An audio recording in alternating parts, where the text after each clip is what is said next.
আপনার শখের টিভি আপনার সামনেই নষ্ট হয়ে যাচ্ছে। এই যে দেখছেন টিভিটা খুব চমৎকার, একদম বেজেললেস টিভি। বেজেললেস টিভিগুলো আমরা পছন্দ করি, কিন্তু খেয়াল করেছেন এই যে সামনে যে পার্টটা দেখা যাচ্ছে এটাই হচ্ছে আপনার টিভির ডিসপ্লে।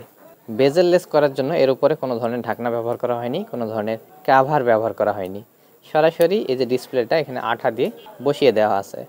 কিন্তু সমস্যা হচ্ছে যখন এই টিভিগুলো 2-1 বছর চলে, আমাদের দেশের আবহাওয়ায় জলীয় বাষ্প, বাতাসে যে জলীয় বাষ্প থাকে, এই জলীয় বাষ্প এর কারণে দেখেন জলীয় বাষ্প এবং বাতাসে যে ধুলা ময়লা আবর্জনা এগুলো কিন্তু এখানে জমা হয়।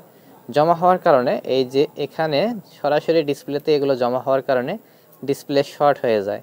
আর ডিসপ্লে শর্ট হয়ে গেলে এই প্যানেলগুলো খুব দ্রুত নষ্ট হয়ে যায়, যার কারণে টিভিগুলো দ্রুত নষ্ট হয়ে যাচ্ছে।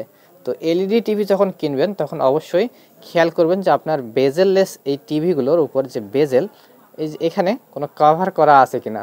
যদি কভার করা থাকে সেক্ষেত্রে ভালো, আর যদি কভার না থাকে এইভাবে যদি ডিসপ্লে লাগানো থাকে আঠা দিয়ে, যে ডিসপ্লে আঠা দিয়ে লাগানো আছে এখানে, তো সেক্ষেত্রে কিন্তু এই ধরনের টিভি প্যানেলগুলো খুব দীর্ঘস্থায়ী হবে না, 2-1 বছর পরেই আপনাকে প্যারা দেবে।